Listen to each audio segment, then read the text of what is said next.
Hey, happy holidays everybody out there. Welcome back to the Motherboards.org YouTube channel. Well, check it out. Today, Santa dropped by a couple of gifts.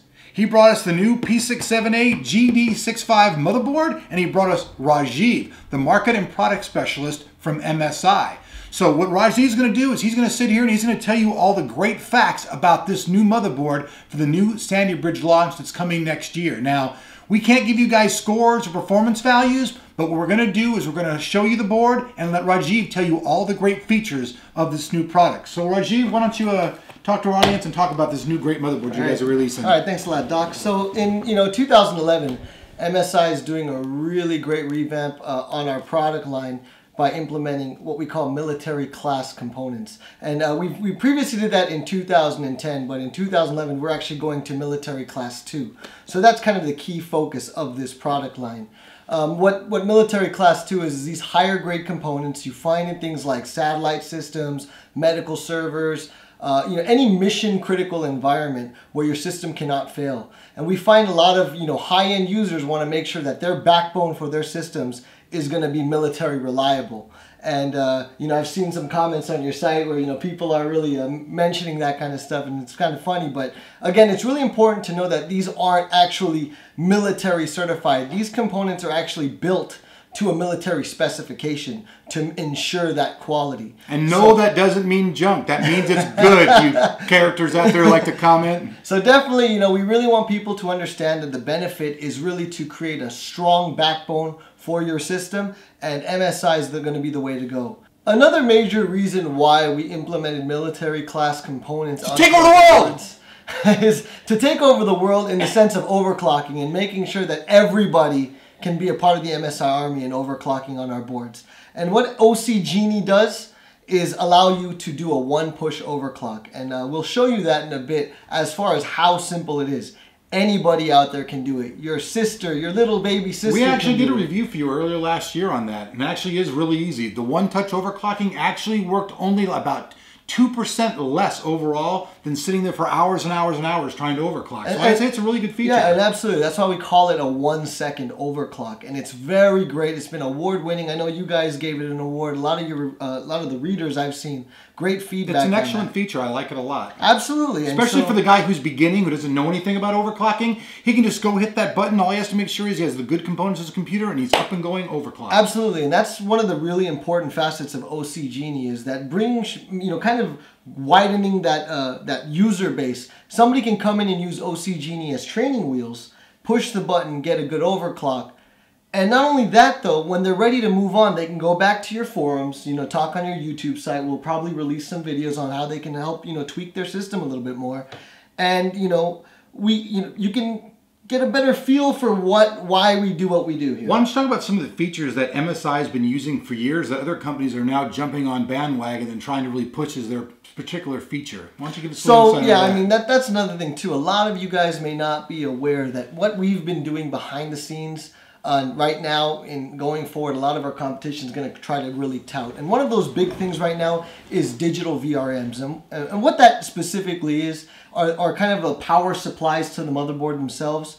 About 2 years ago, and a lot of the boards you guys have reviewed, we use Dr. MOS. And Dr. MOS is basically a driver MOSFET. Without getting too technical, it provides just better power source, better cooling, and just better overall. It regulates everything overall, right? Absolutely. So Dr. MOS just basically goes to the whole board, make sure everything's getting everything correctly, so the board runs longer and stronger without wear and tear. And again, that goes right back to our whole philosophy of the motherboard being the backbone of your system. So Dr. MOS we've been implementing on our boards for 2 years, and now in 2011. Everybody's kind of jumping on the bandwagon, and I'm kind of here to make sure that they don't, I'm going to have to rain steal your fire, right? I'm going to rain on their parade. All right. Essentially, we want everybody to understand that we're constantly leading the way on these kind of features. Military Class 2, we use what's called a high C cap. It's a higher grade tantalum core capacitor. It actually can handle electricity a lot better without popping. Absolutely. Great for overclocking. But more importantly, it's around the CPU area. And these are low profile, and they provide just insane, you know... So is this feature actually better for somebody who wants to use an aftermarket, like heatsink and fan? If you want to use a copper pot even, you know, some of these extreme overclockers that we see, I know you're friends with like Fugger. Fugger, yeah, Fugger's one of our best friends. These guys use insane, you know, huge cooling solutions, and this... We've actually bought one. We actually bought a single phase machine from it. We've done a couple reviews for it. It's just insane to use. But for those guys, hats off, man. This is the board to do that on. So when you're using that insane cooling, you know, that's not going to be blocked out. You're going to have that best, you know, design philosophy that we've been really implementing. So this particular board, Rajiv, is this right? Is this board aimed for the high-end, mid-end, or entry level of your motherboards that are coming out for the new Sandy board? We definitely see this as a mainstream performance segmentation. So this is going to provide you a lot of great benefits on the Sandy Bridge platform, but without, you know, and being a very sweet price point. So you can do Crossfire, you can do SLI, you got all the features like SATA 6, you got USB 3.0, and we even got other cool features that, you know, that I haven't even mentioned yet. For example, we have a THX True Studio Pro Sound Suite, which provides a really cool, you know, sound experience, right? This is going to be a and that's got all the digital stuff too, right? SPDIF, digital aux, all that stuff goes out? Yeah, absolutely. That's the onboard audio, definitely. But the True Studio Pro helps clarify, you know, that audio sound, you know, really high fidelity sound reproduction. So that's made for like watching your movies and stuff like absolutely. That, right? Blu-ray, 3D Blu-ray, whatever you want to do. I mean, there's so many new cards out here. So let me ask you a question. Do you think that we'll see this motherboard in your overclocking competitions? I know that you guys have like an overclocking competition all the time. Do you think that this is actually one of the boards that we'll be seeing, or would you guys actually probably use one of your higher end boards in the competition? So I know I sent out you an invitation, and we actually have a, you know, a website for people to check out. It's www.msi-moa.com, and we actually have during CES this year what's called Operation Las Vegas. And it's essentially a kind of a military style campaign for overclockers to come and attend and, you know, overclock all of our products. Oh, I totally misunderstood that email. I wasn't going to attend because I thought you guys were going to kill reviewers that have possibly, you know, made you guys mad and past reviews or something. I was going to I'm sorry. Now that I know, hey, everybody, we'll be attending CES now. The fear is gone. Okay. No, so, I mean, really, we're going to be showcasing this product there. But I believe at the overclocking competition, we'll be showing off what's currently available on the market, because this is kind of still a top secret thing until after, you know, or middle of CES. I don't know. Are we able to discuss price yet, or is price still? I cannot talk about price. I cannot talk about too many specs or performance, but I can definitely talk about features.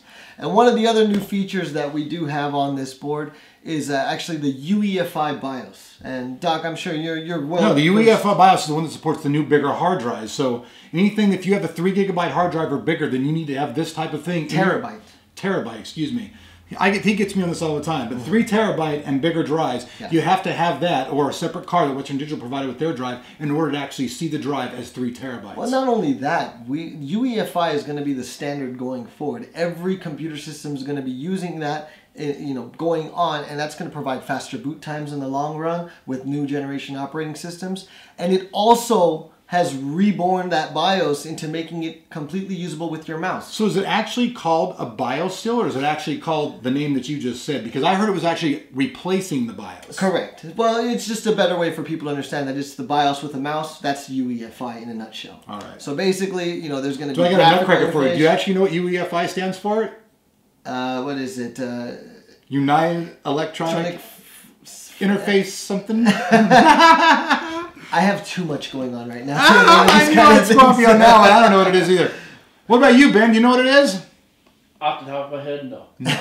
All right. So we're all learning today on the Motherboards.org channel. So definitely another cool thing about this new BIOS, which we call Click BIOS, by the way, because again, like I said, you can use your mouse to kind of move through it, go through the whole platform, and you know, set up your system. So what, you're saying that when you use this new UEFI BIOS, it's not the standard keyboard interface now? You can actually click around with your mouse? You can still use the keyboard interface, but you also can use the mouse as well. Well, you know, any old motherboards like that, you could not use your mouse. It was strictly keyboard only. So this gives you a little bit more flexible option. Correct, yeah. Plus, you'll know if your mouse is working or not. There you go. No more having to wait till Windows to boot up. Right? So then we also, I mean, just going down the list back here, you know. We've got the instant overclock. So that was something I really want to touch on too, is that because even though OC Genie provides this very simple one-touch overclock solution, that doesn't mean we forgot about, you know, your core reader base, which are the guys who love to sit around and tweak on the motherboard all day long, find every setting until they get that CPU as fast and as hot as they can run it.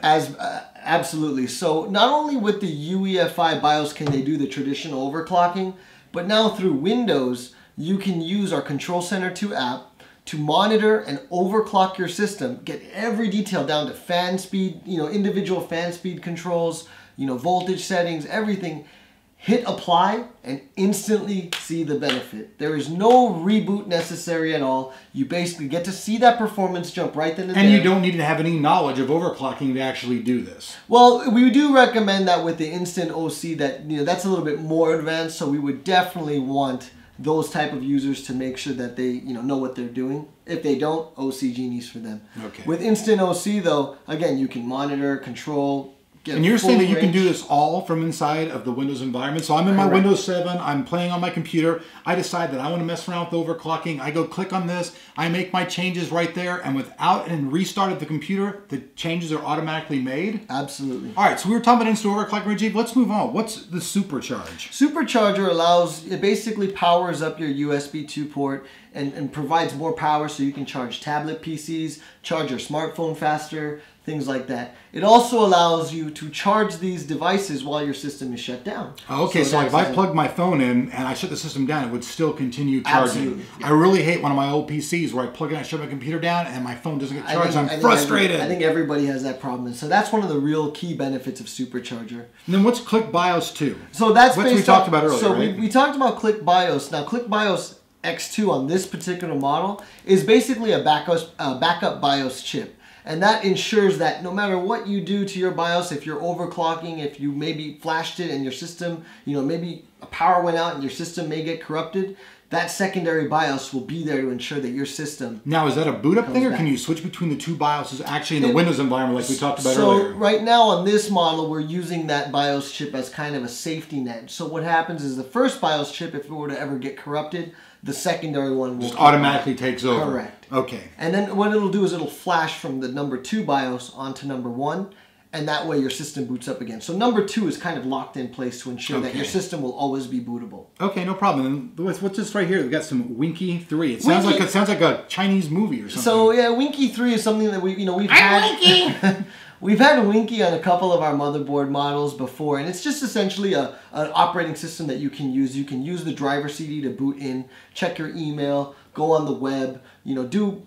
So is the Winky thing something, is it like it's on something you boot up pre-going into the Windows environment? Correct. Let's say your Windows got damaged, you got a virus, severe virus, and you need to save certain documents. Well, what I can do is I can take the driver disk, boot into Winky, and it's kind of a Linux interface, which allows me to kind of still do my That's kind of a pretty good feature, though. A lot of people sell like little discs like that on the market to boot up, and then you're giving it to them free, so that's pretty good. Absolutely, and it allows you to do file recovery, make sure that you can get your system back on track, things like that. So this is really a full-line motherboard. USB 3 SATA 6, again, being really big focus in 2011.